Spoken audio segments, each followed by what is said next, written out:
J'ai décidé il y a très très longtemps que le travail que je ferais, enfin j'étais pas sûr de pouvoir faire peut-être très longtemps, mais aujourd'hui je suis sûr que je ne ferai pas autre chose, c'est de le concevoir en mettant l'accent sur le fait que le lieu est aussi important que ce qu'on montre à voir. Il s'est inspiré de ce concept pour sa dernière création. Daniel Buren a investi le Grand Palais pour Monumenta 2012. Il a conçu Excentrique, travail in situ. L'idée du projet, enfin le centre, c'est l'utilisation de la lumière, qui est ici spécialement remarquable. Alors la lumière, c'est une chose qui m'intéresse depuis évidemment longtemps. Ici, tout ça c'est donné, et c'est donné de façon, on peut dire, vraiment splendide. Alors c'est parce que d'abord cette architecture a une proportion qui est extraordinaire par rapport au ciel. Vous remarquerez que où vous soyez, vous ne voyez jamais rien d'autre que le ciel. Il n'y a pas d'immeuble, il n'y a pas la Tour Eiffel, il n'y a rien. C'est simplement le ciel.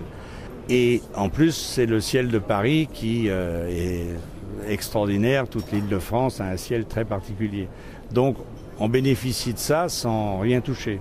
Comment un artiste comme vous, mondialement connu, 40 ans, 50 ans de création, s'est-il approprié le lieu où on est ici, le Grand Palais ?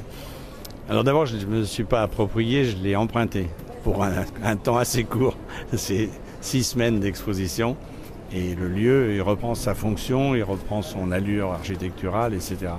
Et c'est là où effectivement il y a une différence avec la plupart des œuvres, c'est que mon travail n'est jamais autonome. Est-ce que vous aviez envisagé, il y a longtemps, d'y travailler ? Est-ce que c'était un rêve, une volonté pour vous ? Ah non, jamais. Mais je connais depuis très très longtemps, parce que j'ai dû venir là quand j'avais 7 ans ou quelque chose comme ça. Mais non, jamais. Même depuis que la Monumenta existe, et avant d'y être invité, j'ai toujours été frappé par ce que je viens de dire. Donc le tout premier projet, c'était d'utiliser toute la verrière.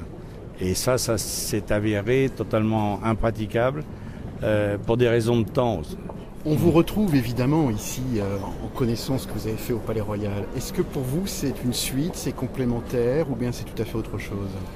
Je pense que tous les éléments qui sont ici, je les ai déjà expérimentés.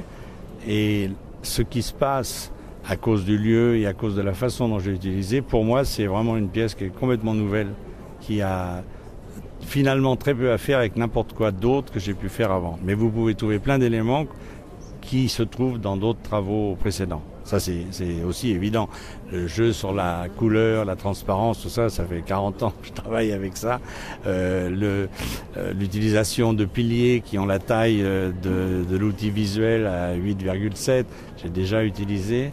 Mais cette configuration et cet ensemble, pour moi-même, qui vient juste de finir la pièce, je la vois à peu près comme vous. C'est-à-dire que j'essaye de voir tout ce que ça veut dire, que je n'ai pas encore tout vu.